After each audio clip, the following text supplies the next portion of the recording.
Hey guys, how's it going? My name is Shashank, and thank you for tuning in to Tackling the World for today's topic, abortion. Today we are joined by Nithya Venkat, a senior in high school, and she will be sharing her perspective on abortion.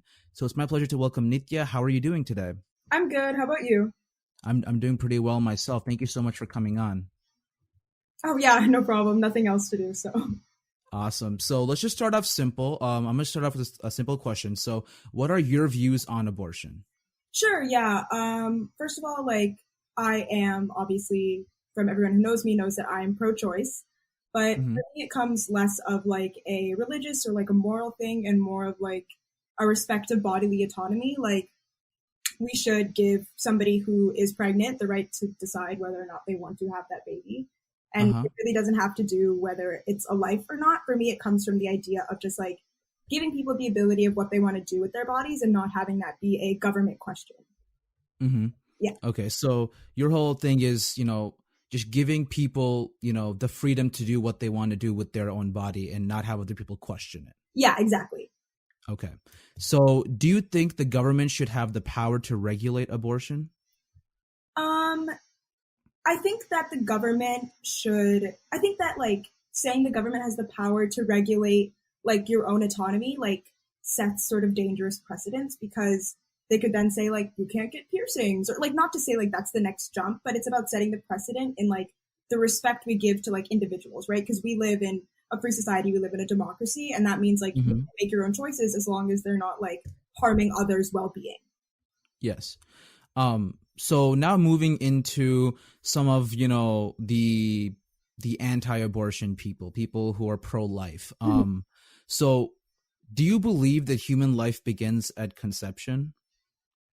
Personally, no, I do not believe that human life begins at conception because, like at that point, somebody else is still responsible for you. Like, it's not like expressing its own thoughts, not expressing its own actions. Like, it's still a Hmm.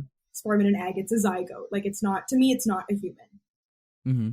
But so then, at what stage of development do you think that human life begins? I think human life begins after a child is born, like when it leaves Hmm. the womb and like it's like outside and can cry and can like kick and like when it's no longer dependent on the mother or whoever is carrying the baby to like live. So when there's a woman who is pregnant, sometimes the baby is kicking in the stomach. Are you saying that that child inside of the mother's womb is not alive?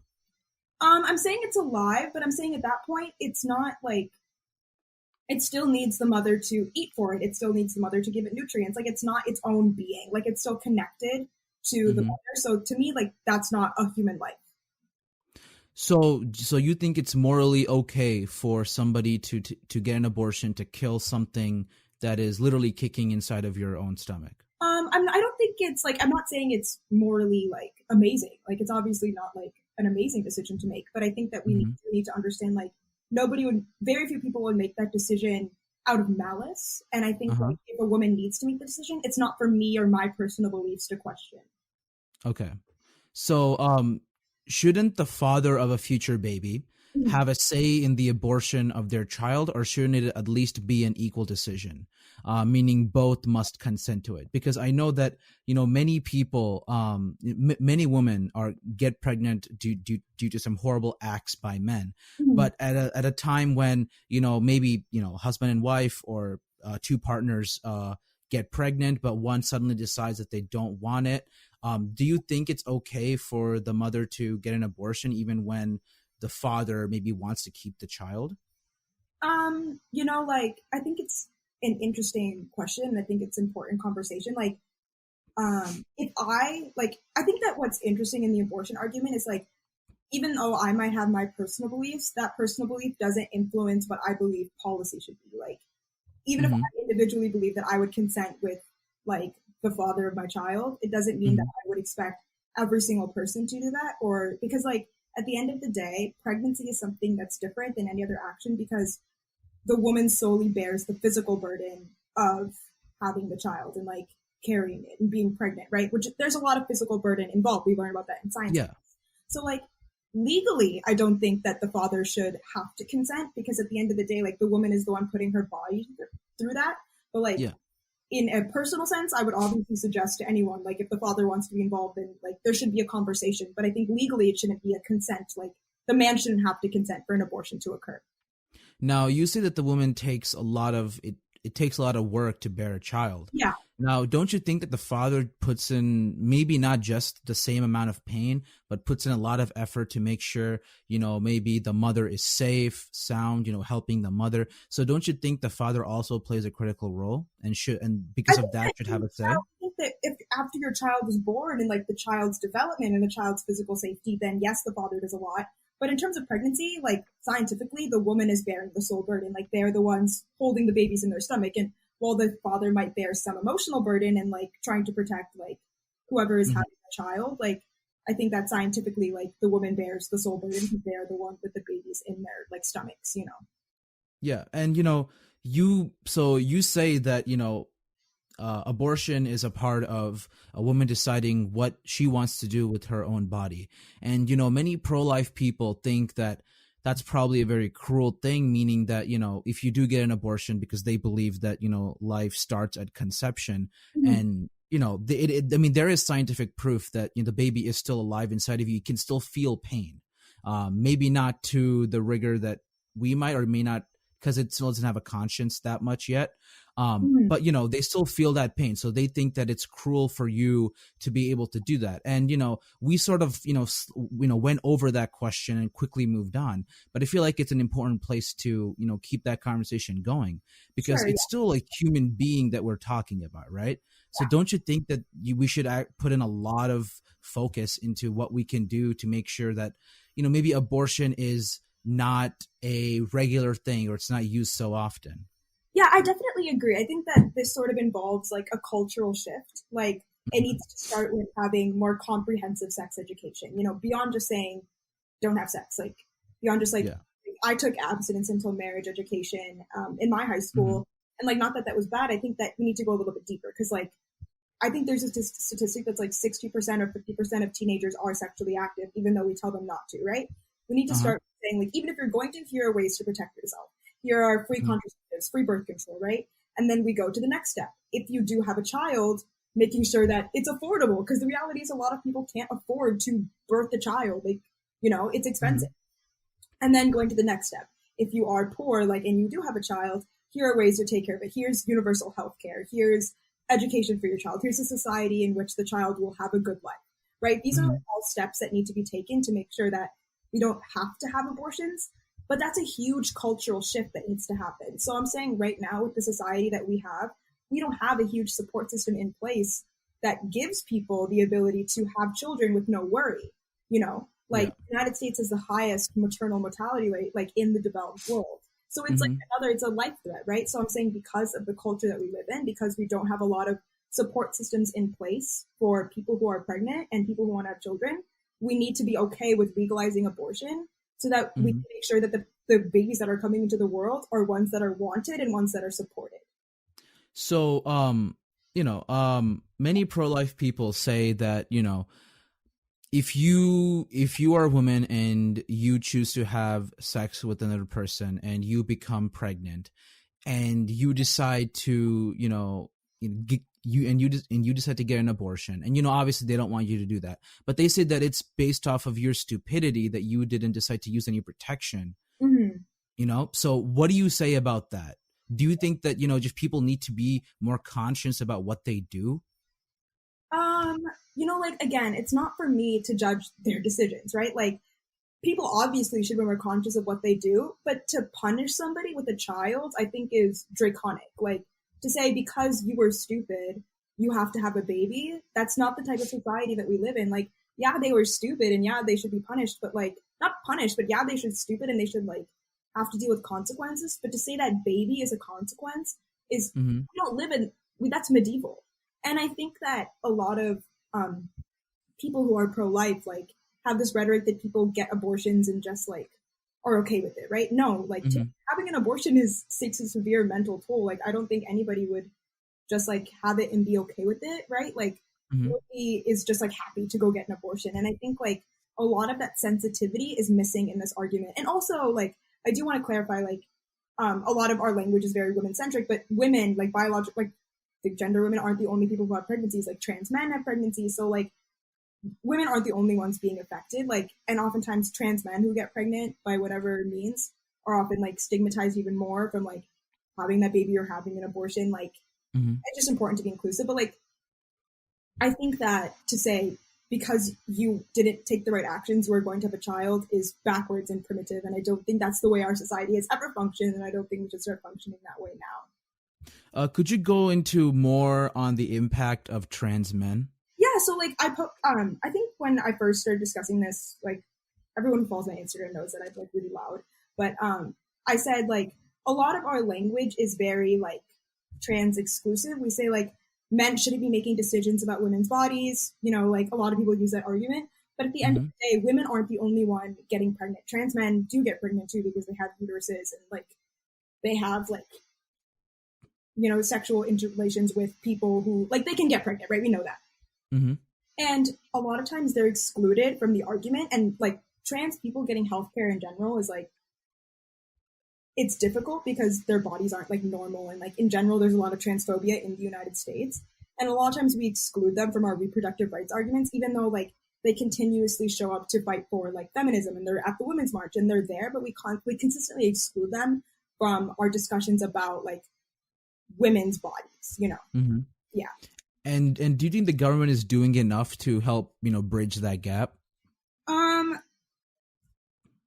I don't think that they're doing enough because I think, you know, discussing like being transgender and I think discussing those things should be in our health classes because like there are a lot of people who I know could like benefit from those things, like learning about it and learning about their bodies and like learning about different sexualities. And like I think a lot of times we exclude those who aren't the norm and it ends Hmm. up hurting a lot of people. So I think the government needs to do more. You know, we recently saw like Trump is trying to exclude trans people from getting care in some act. Like I'm not sure exactly what it is, but I think that Yeah. we need to be more okay with like becoming more inclusive in our rhetoric and in our policy to make sure that we're not excluding people who don't fit our idea of like normal genders.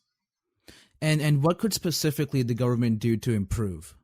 In terms of like, I think it needs to start with like education. You know, like we talked about for reducing the need for abortions, we need to Hmm. increase the awareness for people to like understand things about like trans bodies because the reality is this reproductive rights argument isn't exclusive to biological men and biological women.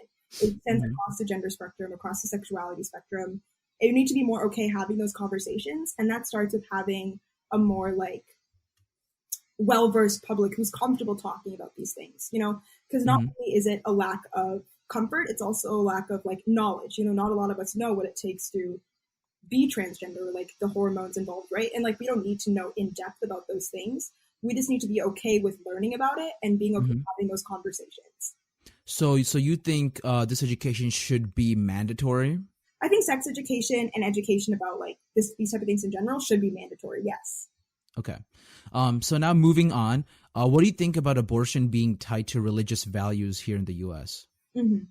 I understand, like, again, like I was saying, there's a difference between having a personal view on this topic and a political view. Like, if you personally are Christian and you don't want to get an abortion, that's a different conversation.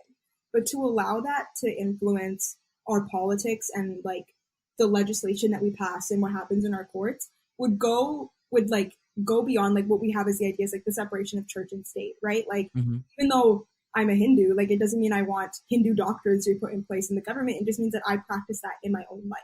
So, Hmm. like, I think it goes back to the most basic argument. It's the reason why we don't regulate Christianity being taught in schools, and we don't have like Christianity regulated in general, or religions being taught to our children on a mass scale, because we have this separation of church and state and the ability to practice whatever religion you want, or even not practice a religion. Uh-huh.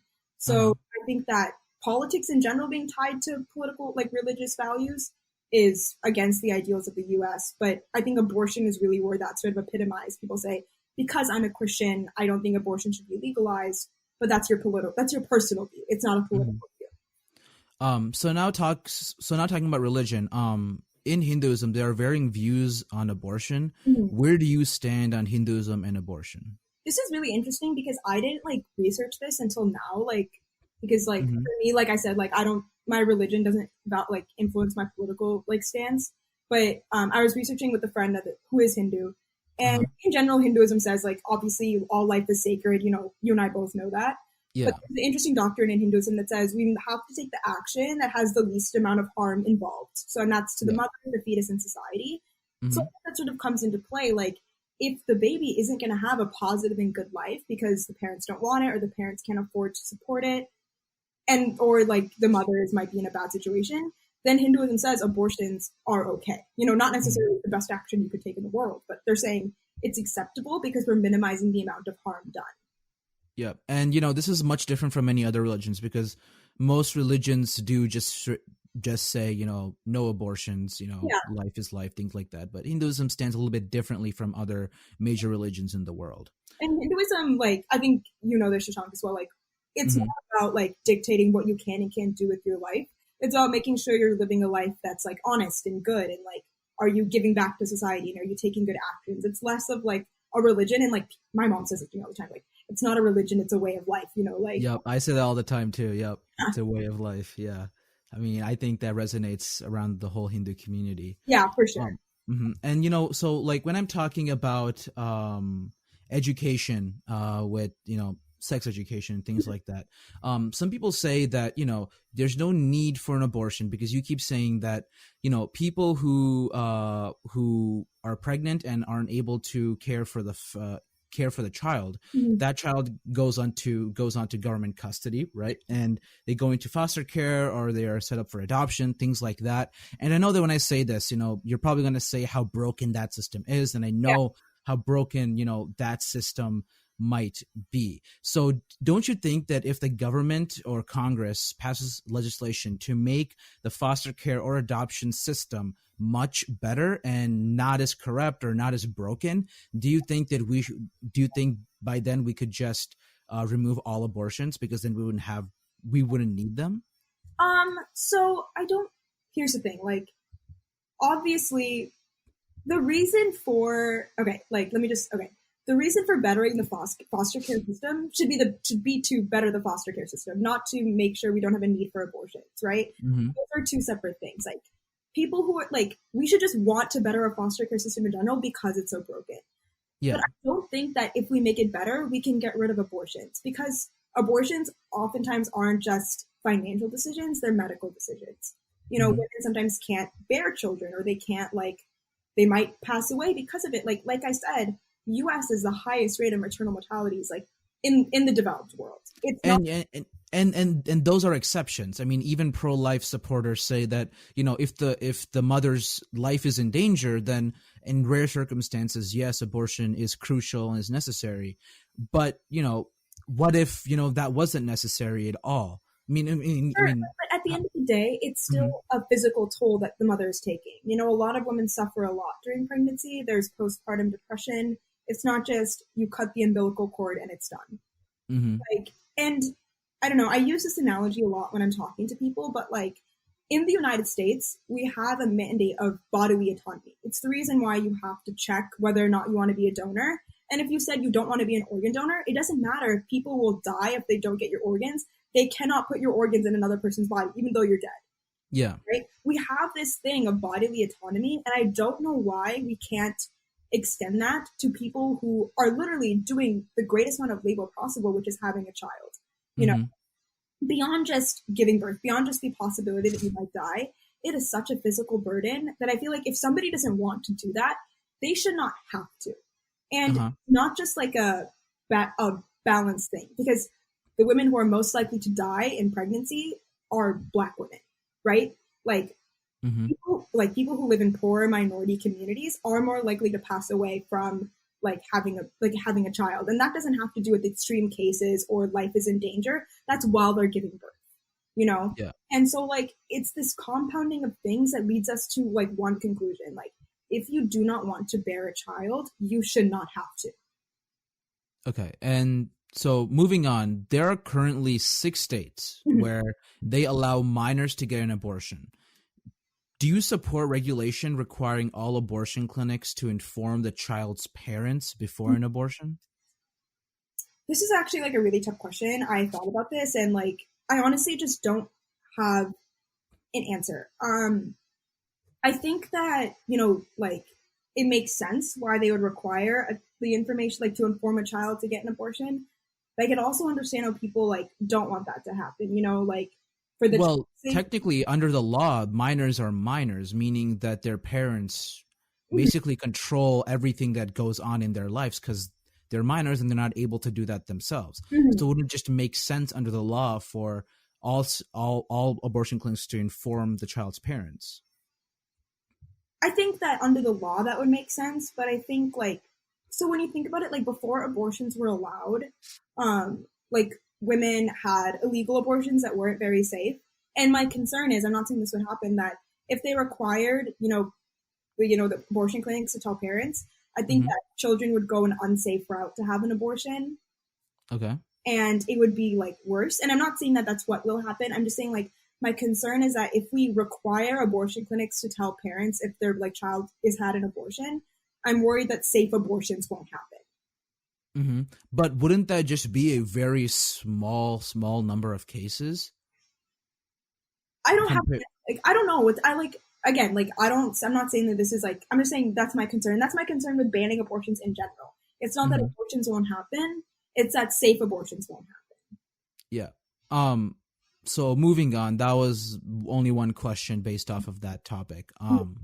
So moving on, in an age where we champion equality, isn't it ironic that we don't provide equality for an unborn human being?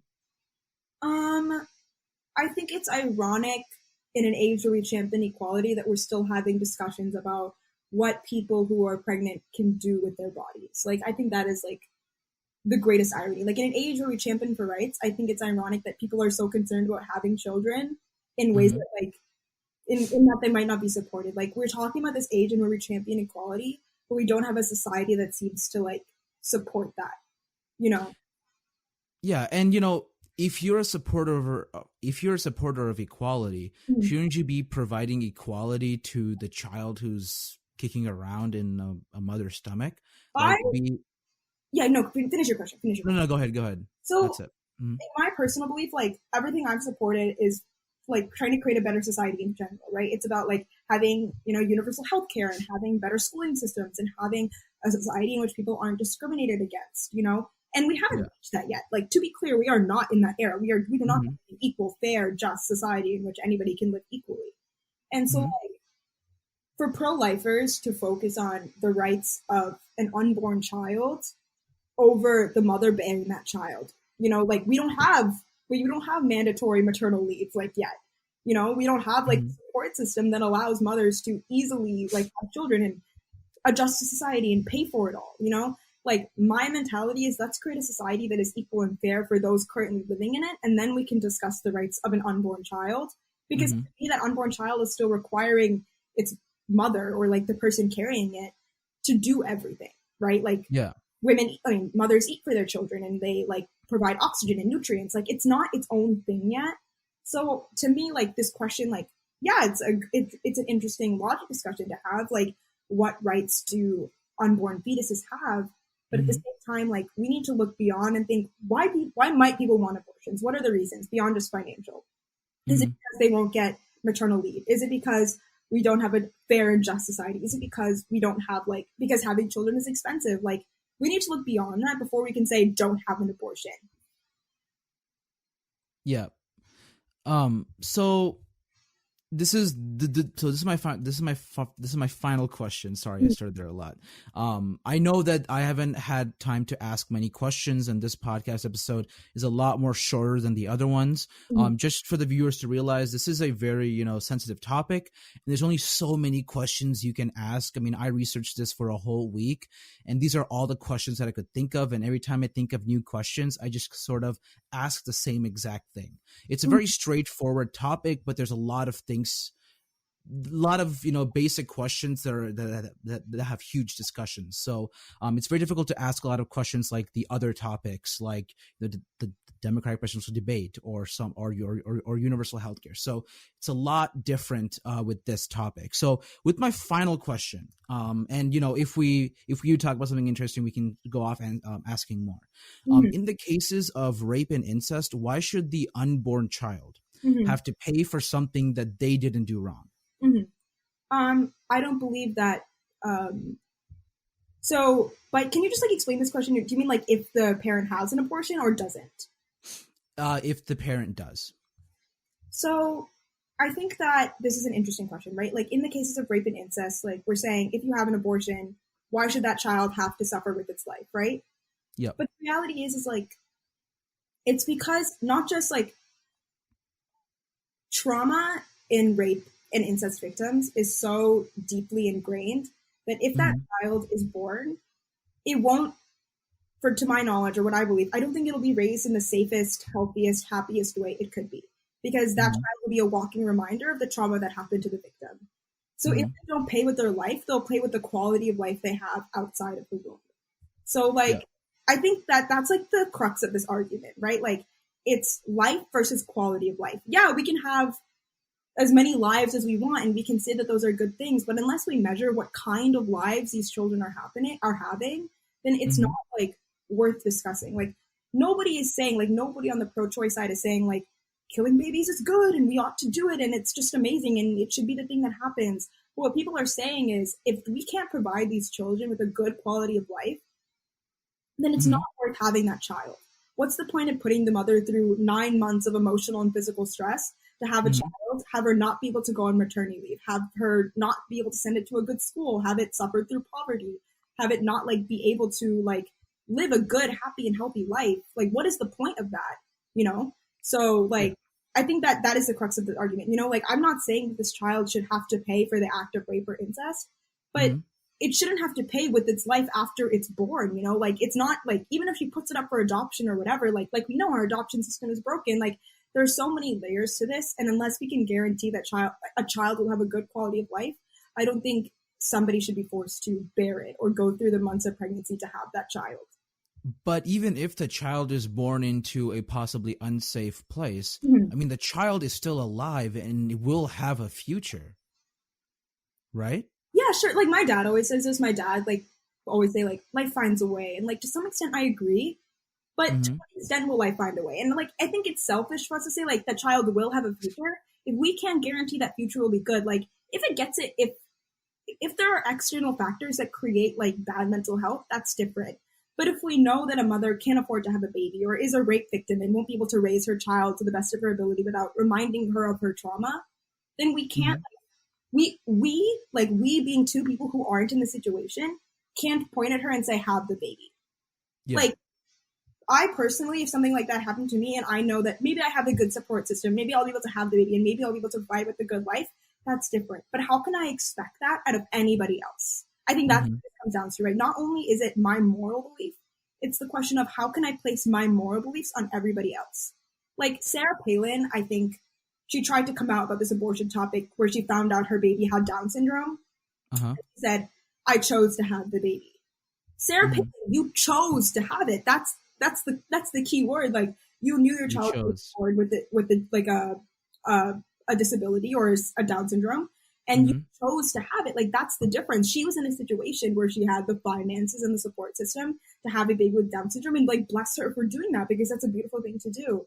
But to Hmm. expect that out of every woman, or like to expect that out of everybody, I think is overreach. Is government overreach? Because it's not the government to tell us you can do this or you can't do this when the government isn't there to provide us with those resources.